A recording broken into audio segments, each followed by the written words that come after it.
जंगलाचा राजा सिंह त्या दिवशी खूपच चिडला होता.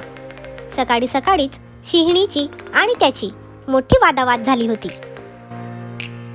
भांडणाच्या शेवटी सिंहीण त्याला म्हणाली, तुझ्या तोंडाला घाणेरडा वास येतो, तो मला अजिबात सहन होत नाही. सिंहाने हे बोलणं ऐकले आणि आपला मोठा अपमान झाला असे त्याला वाटले.